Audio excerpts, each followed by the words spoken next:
révérend Père Kenel Erinac, révérend Père Eliamas et son staff,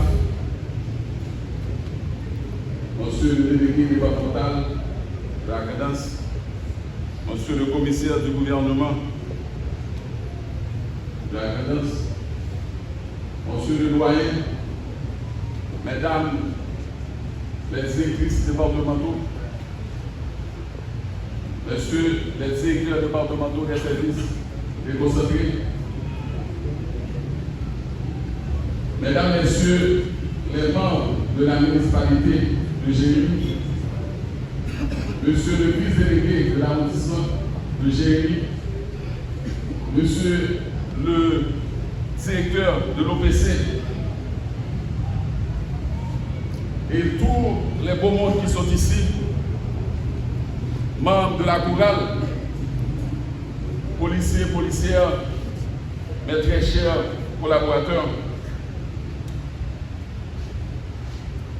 En ce jour, je présente déjà mes félicitations à vous qui ont répondu à l'appel, qui ont rayonné l'éclat de cette enceinte en répondant à l'invitation.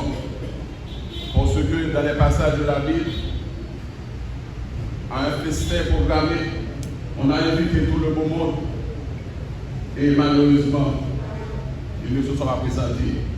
À vous qui ont fait le déplacement en ce moment, je vous remercie grandement. Aux membres de la presse infatigables qui sont là pour servir de catalyseur, pour nous montrer voilà où nous en sommes, voilà nos écarts, et aussi pour projeter ce que nous faisons comme policiers et policières. Merci d'avoir répondu à la célébration des 30 années d'existence de la police nationale.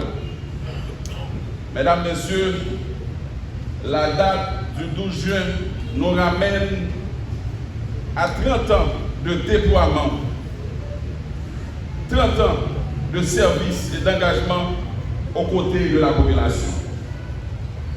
Mais il faut se souvenir de la rentrée au centre de formation de la police nationale où des valeureuses filles, des valeureux garçons, jeunes hommes ont laissé leurs études, leur famille et parfois leur emploi pour venir servir la nation.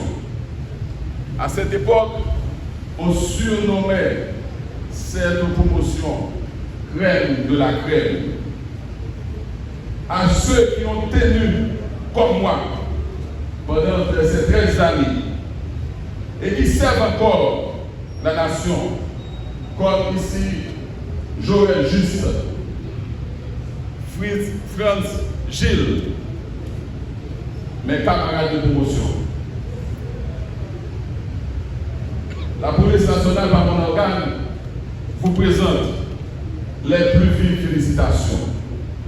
Cette année 2025, d'autres promotions vont célébrer les 30 ans d'existence de la police nationale.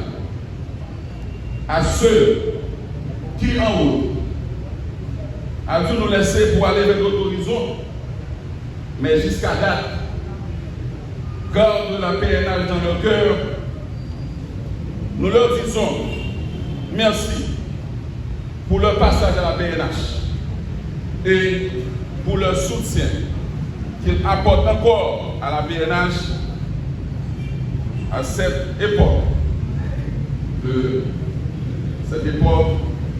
où nous, jeunes gens, on franchit la barrière du centre de formation de la police nationale. C'était la gloire qui était à son paroxysme. Lors de notre déploiement, le peuple nous acclamait. Nous qui allions les servir et protéger. Être policier, en ce moment, marque une fierté incomparable. J'espère que en 2025, c'est la même chose. Mais cependant, par l'avarice de certains éléments, par la cupidité de certaines femmes et hommes qui aspirent aux plus hautes fonctions de l'État, qui commençaient à prioriser